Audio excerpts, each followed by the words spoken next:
सीही गांव है दिल्ली वृंदावन के बीच में, जहां पर सूरदास जी का जन्म हुआ। सारस्वत ब्राह्मण कुल में आपका जन्म हुआ।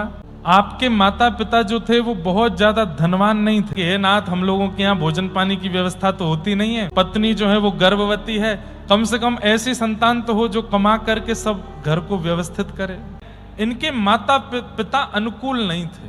सूरदास जी का जन्म हुआ, पुत्र हुआ। इस बात को सुनकर के उत्सव तो मना, लेकिन जैसे ही पता चला कि नेत्रहीन है, लेकिन रो रहे हैं एक कोने में सूरदास, और घर में मातम मनाया जा। हमारे घर में व्यवस्था नहीं है, हम लोग उचित परिवार नहीं है, ऊपर से ये बालक ऐसा जन्मा है जिसके नेत्र नहीं है। जब रो रो करके अति हो जाती थी तब मां दूध पिलाती थी, कम से कम शांत तो हो जाएगा। मानो जैसे घर के लोगों को लग रहा था कि बला आ गई हमारे ऊपर, तो अब क्या करेंगे हम। धीरे धीरे सूरदास जी बड़े हुए। 3-4 वर्ष की जब अवस्था हुई, घर वाले बस ऐसे रखते थे कि इसको रखना है, कोई विशेष उनके प्रति प्रेम नहीं था। सूरदास जी के अंदर ये 3 गुण थे। कविता लिखते थे, गायन करते थे, और तीसरा भविष्य बता देते थे। एक बार इनके पिताजी कहीं किसी यजमान के यहां गए, ब्राह्मण थे, तो यजमान ने दक्षिणा में 2 सोने की मोहर प्रदान की। 2 सोने की मोहर पाकर के पिताजी तो इतने खुश कि बस पूछो मत। अब तो घर आए नाचते हुए। पत्नी ने पूछा, आज इतने प्रसन्न क्यों हो? अरे देवी देखो, 2 सोने की मोहर मिली हमको, अब 6 महीने की तो सब व्यवस्था हो गई, खूब राशन आ जाएगा, खूब बढ़िया, खूब पेट पूजा चलेगी, और ये भी इसको भी खिलाना होता है, ये भी प्रेम से रहेगा, खूब प्रेम से पवाएंगे, और कोई दिक्कत नहीं है। 2 सोने की मोहर, 6 महीने तो अब कोई दिक्कत नहीं है, और 6 महीने में कोई ना कोई यजमान मिल ही जाएगा, थोड़े और पैसे दे देगा, धीरे धीरे बढ़ जाएंगे सब। पिताजी ने दोनों सोने की मोहर एक कपड़े में बांध करके एक स्थान पर रख दी। स्थान भी नहीं था, 2 ईंटों के बीच में थोड़ी जगह थी, वहां रख दी। रात्रि में सोए, अब बार बार उठ के जाके देखें सोने की मोहर रखी है ना, बोले हाँ रखी है। फिर सो जाए, फिर उठे, अरे वाह रखी है ना, बोले हाँ रखी। गहरी नींद लगी थी, इतने में ही 2 चूहे आए और पूरे घर को खगोल रहे थे। तभी वो पोटली मिली, पोटली मुंह में दबा के चूहे भाग गए वहां से। सुबह उठ करके ना कोई हाथ दर्शन, कुछ नहीं, सीधे जाके पोटली ढूंढी 2 सोने की मोहर की।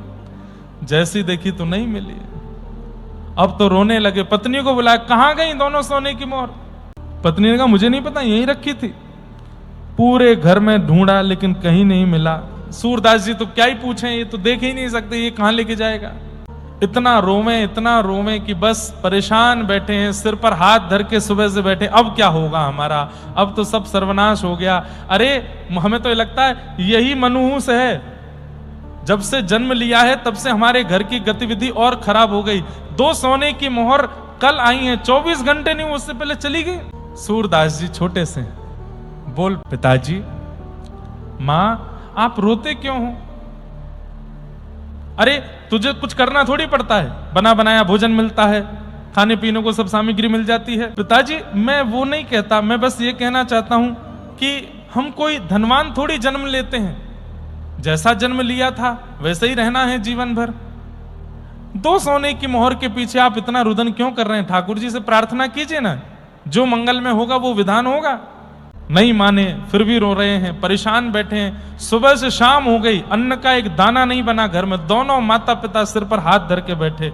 सूरदास जी बोले, सुनिए, मुझे भविष्य देखना आता है और मुझे मंगल देखना आता है, तो मैं बता सकता हूं कि सोने की मोहर कहां है। लेकिन पिताजी, क्या सोने की मोहर बता तो दूंगा, लेकिन फिर मैं यहां नहीं रहूंगा, मैं चला जाऊंगा घर। माता पिता बोले, तू चला जाना, जहां तेरा मन हो तू चला जाना, तू बस बता सोने की मोहर कहां है। सूरदास जी ने तुरंत एक स्थान पर बैठ करके ध्यान लगाया, बता दिया। रात्रि 2 चूहे आए थे, पोटली को ले गए, दांतों से कुतुर दी है। एक सोने की मोहर तो यहां से सीधे जाएंगे, तालाब के पास एक पेड़ के नीचे पड़ी है, और एक सोने की मोहर उससे भी आगे थोड़ा जाएंगे, वहां पड़ी है, आप ढूंढ लीजिए। पिताजी दौड़ करके गए, जाके देखा तो दोनों सोने की मोहर मिल गई। लेकर के घर आ गए, फिर से खुश हो गए। पत्नी से, देखो मिल गई, अब इनको संभाल के रखना। सूरदास जी अपनी लाठी ढूंढ रहे थे, नेत्रहीन है। ए सूरदास, कहां जाओगे अब तुम? चलो, ऐसे नहीं करते, अब बोल दिया था हमने ऐसे, अब कोई बात नहीं, रहो तुम यहीं रहो घर पर। नहीं पिताजी, मैंने कहा था कि मैं चला जाऊंगा, अब मैं जाता हूं। अरे माता पिता हैं, थोड़ा बोल देते हैं, इतना बुरा मानने वाली क्या, रुको घर पे। सूरदास जी बोले अच्छा मैं रुक जाऊं? बोले हाँ, लेकिन पिताजी एक बात सुनो। बोले क्या? अगर मैं रुका तो ये सोने की मोहर फिर चली जाएंगी। जैसे ही कहा कि फिर चली जाएंगी तो माता पिता कुछ बोले नहीं, मौन हो गए दोनों। सूरदास जी ने थोड़ी देर देखा, जब कुछ नहीं बोले, मंद मंद मुस्काते हुए अपनी लाठी लेकर के निकल गए। पिताजी ने आवाज भी नहीं लगाई पीछे से, कुछ खाके तो जाओ। मां ने एक बार भी नहीं कहा कि कुछ वस्त्र तो ले जाओ। सूरदास जी जा रहे हैं, नेत्रों से अश्रु गिर रहे हैं, और हरि नाम कहते कहते श्री सूरदास जी अपनी लाठी लेकर के 6 वर्ष की अवस्था में घर से निकल, और चलते चलते चलते चलते दूसरे गांव में पहुंचे। वहां जाकर के रात्रि हो गई, एक पेड़ के नीचे रहे। तभी वहां एक जमींदार बड़ा दुखी हारा वहीं से निकल रहा था। सूरदास जी महाराज बैठे थे, छोटे से बालक के रूप में सूरदास जी को देख करके उसने कहा आप कहां से हैं, कौन है? बताया मैं वहां से हूं, ये हैं। तुम क्यों इतने दुखी हो? बोले कि मेरी 10 गैया खो गई हैं, 10 गाय थी मेरी, पता नहीं चरने गई थी, लौट के नहीं आई हैं। हे भगवान, आप कृपा करके अगर कुछ अनुग्रह कर दें, क्योंकि आप नेत्रहीन है पर ध्यान में बैठे थे तो मुझे लग रहा था कि भाई साधु महात्मा जानते हैं, बताना, आप बता दीजिए मेरी गैया कहाँ होगी। आप यदि बता देंगे तो उनमें से 5 गाय मैं आपको दे दूं। सूरदास जी महाराज बोले हमको गैया नहीं चाहिए, लेकिन हम बता देते हैं, पास के एक गांव में एक घुड़साल है, वहां तुम्हारी 10 गैया हैं, जाओ ले आओ। गए, दौड़ करके देखा तो वहां घुड़साल में 10 गैया लेकर के आए। तो उस जमींदार ने कहा कि भाई ये तो बहुत अच्छे महात्मा हैं। उसने कहा भगवान आप गैया तो ले नहीं रहे, पर कुछ कृपा कर दो मुझ पर। बोले क्या कृपा करें? बोले आप मुझे सेवा दे दीजिए, मैं आपकी झोंपड़ी बनवा दूं आपको रहने सहने के लिए। बोले कि वो तुम्हारी इच्छा। उसी पेड़ के नीचे एक सुंदर झोंपड़ी बनवा दी, उसमें सूरदास जी रहने लगे। और उस जमींदार ने जाकर के पूरे गांव में हल्ला मचा दिया। बोले क्या? बोले वो भविष्य बताते हैं वो तो। अब तो सूरदास जी के पास अगले दिन 5 लोग आ गए, उसके अगले दिन 1 2 10 20 लोग आ गए, फिर 50 60 लोग। कोई कहे मेरी बेटी का ब्याह कब होगा, कोई आगे पूछता भाई उम्र 40 साल हो गई, ब्याह नहीं हो रहा है, कुछ बता दो। सूरदास जी कहे तुम ऐसे ही मरोगे ब्याह नहीं होगा तुम्हारा। अरे थोड़ा देख लीजिए, पास के गांव से एक समाचार आया तो है, वो राजी तो हो गई है। बोले कि वो राजी तुम्हारे लिए नहीं हुई है, तुम्हारी संपत्ति के लिए हुई है। उनमें से कईयों ने तो सूरदास जी को गुरु मान लिया, वो यही हमारे गुरु जी हैं, सब जानते हैं, सब बता देते हैं। लेकिन सूरदास जी की रुचि उसमें कम थी। वो एक समय पर बैठ के जब सत्संग करते थे उसमें उनको बड़ा आनंद आता था। 18 वर्ष की अवस्था हो गई। एक दिन बैठे थे और अचानक से पता नहीं क्यों रात्रि में अपनी कुटिया के बाहर निकल के देखा तो जहां तक देखें लोग बाग, भीड़ ही भीड़। किस लिए?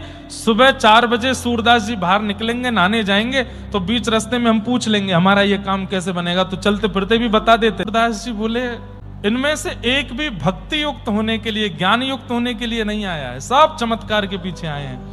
तो सूरदास जी बोले सुबह होने दो। सुबह हुई, जैसे ही ब्रह्म मुहूर्त हुआ, सूरदास जी हजारों लाखों लोग चारों ओर सब जय जयकार कर रहे हैं। सूरदास जी, पहले उनको सूरदास ने सूर स्वामी कहा जाता है, सूर स्वामी की जय हो। सूरदास जी बोले सब लोग शांति रखो, हम एक घोषणा करने वाले हैं, सब लोग ध्यान से सुनो। क्या घोषणा करेंगे? सूरदास जी बोले आज के बाद हम भविष्य कथन नहीं करेंगे। हमको कल रात्रि में कुछ आज्ञा हुई भगवान की, और हम आज के बाद किसी को कुछ नहीं बताएंगे, भविष्य बताना आज से बंद। सब एक दूसरे। तो फिर क्या करोगे? बोले यहाँ बैठ के भजन करेंगे और शाम को 1 घंटा प्रवचन करेंगे, जिसको आना है आओ। 10 लोग भी नहीं रहे, सब चले गए 10 वो लोग रुक गए जिनको सूरदास जी के प्रवचन में आस्था थी, और लाखों लोग वो चले गए जो केवल चमत्कार के लिए रुके हुए थे। सूरदास जी प्रसन्न हो गए। बोले बस जितना कम सामान रहेगा उतना सफर आसान रहेगा। बढ़िया है, जीवन के इस सफर में जितनी कम बोझ लेकर के चलेंगे बढ़िया। ये क्या चमत्कार का हमने अपने ऊपर ले रखा था, छोड़ छाड़ दिया, सब नहीं बताएंगे। और निकल पड़े महाराज। चलते चलते पहुंच गए श्री गौ घाट, यमुना जी के तट पर, मथुरा व्रजमंडल में आ गए। और वहां रह करके अब सूरदास जी केवल पद गाते हैं और भगवान का सत्संग करते हैं। सूरदास जी की अवस्था लगभग 35 वर्ष की हो, लेकिन आज सूरदास जी के मन में आया कि मेरे अंदर भक्ति तो आ गई, मेरे अंदर भजन तो आ गया, ज्ञान तो आ गया, प्रेम नहीं आया। मैंने सुना है कि यहाँ बैठ करके लोग कथा सुनते हैं, प्रवचन सुनते हैं, नेत्र सजल हो जाते हैं, उनके नेत्रों से अश्रु गिरने लगता है। मेरी ये अवस्था तो अभी तक नहीं बनी। क्यों नहीं गुरु नहीं आए मेरे जी, मेरे गुरु नहीं है। मेरे गुरु कौन है? मेरे आचार्य कौन होंगे? मेरे नाथ कौन है? मेरे स्वामी कौन है? यमुना जी से प्रार्थना करने लगे, व्रज से प्रार्थना करने लगे, मेरे जीवन के सदगुरु भेजिए मेरे पास। सुन ली उनकी पुकार। श्रीमद वल्लभाचार्य महाप्रभु भारत भ्रमण करते हुए जैसे ही व्रजमंडल आए, पास के गौ घाट के ऊपर श्री वल्लभाचार्य महाप्रभु आए।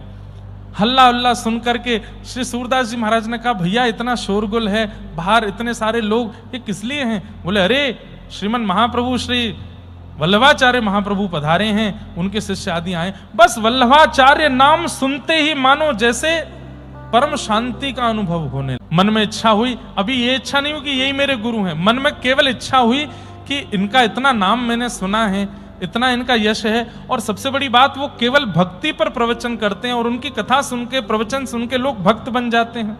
तो सूरदास जी महाराज किसी से बोले, भैया वल्लभाचार्य जी आए, गौ घाट पे बैठे, हमें दर्शन करा ला। तो गांव का कोई व्यक्ति बोला, अरे आपको दिखता तो है नहीं, लाठी पकड़ के चलते हो, इतनी भीड़ भाड़ है वहां पर। और वैसे भी सूरदास जी बुरा मत मानियो, ब्रजभाषी तो ब्रजभाषा ऐसे ही बोल देते हैं। बोले, आपको दिखाई तो देवे ना है, कहा देखोगे वल्लभाचार्य जी में, आंखन के आगे कछु दिखे तो है ना।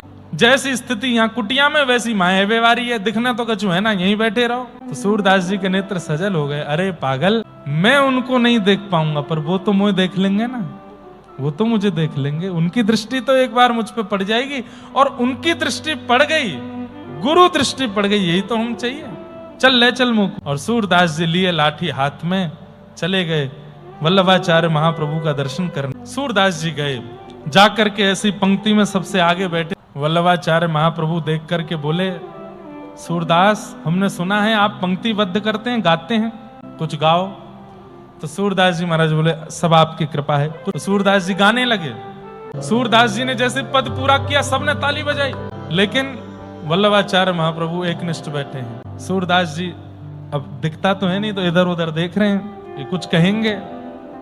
थोड़ी देर में महाप्रभु जी बोले, कुछ और सुन। तो सूरदास जी बोले, शायद अच्छा नहीं लगा होगा। तब सूरदास जी हाथ जोड़ करके बोले, भगवान क्या सुनाऊं, बताइए। तब वल्लभाचार्य महाप्रभु बोले, ठाकुर जी की लीला सुनाओ। सूरदास जी बोले, भगवान जो अनुभव हुआ आज तक वो गाया, जिसका अनुभव नहीं हुआ वो कैसे गाऊं? मुझे अनुभव नहीं हुआ ठाकुर जी की लीला का, मैं नहीं जानता उनकी लीला कैसी है। आप सामने बैठे हैं, कृपा कर दी, जाओ यमुना स्नान करके आओ, अभी जाओ। सूरदास जी महाराज तुरंत उठे, गए यमुना जी में गोते लगाए, गीले वस्त्रों में ही आए हैं। वल्लभाचार्य महाप्रभु ने बैठा है, बोले बैठो, कान पास में लाओ। कान पढ़ करके महाराज गुरु मंत्र दे दिया, गले में कंठी माला पहना दी और कहा, अब सामने बैठ के गाओ। किसी सेवक से कहा, भागवत जी लेके आओ। ये 10वें स्कंद खोला, जहां पर ठाकुर जी का जन्मोत्सव होता है। सीधे कहना प्रारंभ, सूरदास, सब जनता बैठी है। बोले, हाँ क्या अनुभव हो रहा है? सूरदास जी का रोम रोम कंपित होने लगा। बोले, नंद भवन है सामने, साक्षात नंद बाबा खड़े हैं, श्री यशोदा मैया खड़ी हैं, और घुटने पर चलते हुए नन्हे से मदन मोहन मेरी ओर दौड़े हुए आ रहे हैं। नाथ, अब लीला गानी है, अब और कुछ नहीं गाना है, केवल ठाकुर जी की लीला गाओ। सूरदास जी गोकुल आए, नवनीत प्रियालाल जी का सुंदर दर्शन किया। श्रीमद महाप्रभु इनको गोवर्धन लेकर के गए, और गोवर्धन में जब श्रीनाथ जी का दर्शन, एक भुजा ऊपर दूसरी भुजा कटी पर, जैसे ही श्रीनाथ जी के रूप का दर्शन किया, और बस अब कह दिया कि अब मैं कहीं और नहीं जाना चाहता, हे गुरुदेव कृपा करो, अब सदा इसी गिरिराज जी की तलेटी में ही रहना है। महाप्रभु जी तो यात्राओं पर निकल गए। फिर महाप्रभु जी के पुत्र हुए श्री विठलनाथ जी। विठलनाथ जी की सेवा होने लगी। आप गुरु पुत्र को गुरु समान ही मानते थे। विठलनाथ जी ने देखा कि अब सूरदास जी थोड़े वयोवृद्ध हो गए हैं, इनको एक सेवक, गोपाल नाम का एक सेवक दे दिया। सूरदास जी अब उस गोपाल सेवक की हाथ पकड़ के चलते थे, उसी के संग ही बैठते थे, वही खिलाता था, पिलाता था, सब क्रिया वही करता था। एक दिन की बात, श्री सूरदास जी भोजन कर रहे थे और गोपाल आकर के थाली लगा जाता और हाथ पकड़ करके स्पर्श करा देता, यहाँ रोटी है, ये सब्जी है, ये सब बता देता। सूरदास जी बोले, जल कहाँ है? तो बोले, बाबा जल तो लायो नहीं मैं, रुक जाओ अभी ला रहा हूँ, आप प्रसाद पानो शुरू करो, मैं जल लेके। और वो तो मन चला बालक, जैसे ही बाहर गया तो बाहर खूब सारे बच्चे खेल रहे थे, उन्होंने गोपाल को बुला लिया तो उनके संग खेलने चला गया। वो भूल गया कि भीतर जल दे के आना है। सूरदास जी ने धीमे धीमे रोटी सब्जी सब पाना शुरू, पाते पाते पाते कवल कंठ में फंस गया। ये कि आवाज नहीं निकले, गोपाल गोपाल बोल तो रहे थे लेकिन बोल नहीं पाए। अब तो खांस खांस के बुरा हाल, जल मिले नहीं, सूरदास जी बेचारे नेत्र हैं नहीं। अरे गोपाल कहाँ है भैया, जल्दी जल दे जा भैया, बोल नहीं पाते हैं। फिर उस गोपाल ने तो नहीं सुना, लेकिन गिरिराज जी के ऊपर बैठे हुए गोपाल जी ने सुन लिया। बोले मेरो सूरदास बेचारो कहीं पधार नहीं जाए। सो अपनी सोने की झारी लेकर के ठाकुर जी भागे, और ठाकुर जी भाग करके गए और सूरदास जी अपनी झारी रखी, और अचक से सूरदास जी का हाथ उठा के झारी पकड़ा दी। जल मिला, तुरंत लेकर के उसको पीने लगे, उसका पान करने लगे। ठाकुर जी चले गए। गोपाल आया, बड़ा डरा डरा सहमा सहमा सा जल का पात्र लेकर 2 घंटा बाद आया। यहाँ तो सूरदास जी के बैठे थे, चिंतन कर रहे थे ठाकुर जी का। इतने में गोपाल आयो, बाबा मुझको क्षमा कर दियो, नहीं विलंब है गयो मुझको आवे में, आपने जलपान कियो कि नहीं, लो जल ले लो। सूरदास जी बोले, अरे का बोले लाला, अरे पी तो लियो जल, तेने पिवाए तो दियो मुझको। गोपाल बोलो, मैंने नहीं पिवाया बाबा, मैंने तो कोई जल दियो ही नहीं, मैं तो पात्र लेके अभी आयो। अरे मेरो गले में कवल फंस गयो, तेने हाय के हाथ मेरो पकड़ायो, तभी तो मैंने पियो। गोपाल ने पीछे मुड़ करके देखा तो सोने की झारी रखी। सूरदास जी बोले, हाँ, अरे ये सोने की झारी यहाँ कहाँ से आई? अरे मैं सत्य बता रहा हूं, मैं तो बाहर खेलवे में लग गयो, मैं जल पिलावे नहीं आयो, कौन आयो? सूरदास जी के तो नेत्र सजल हो गए।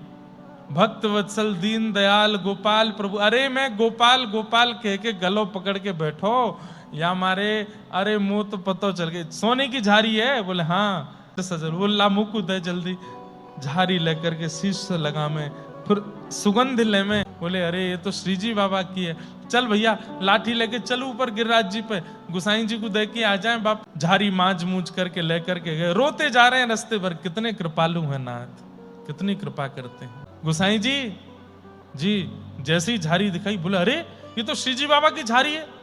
सूरदास जी आपके पास कैसे है? झारी मतलब जल पीने का पात्र, आपके पास कैसे आई? तब पूरा वृत्तांत बताया। गुसाई जी भी भावुक हो गए। कितनी कृपा, कितना प्रेम करते हैं सूरदास जी से।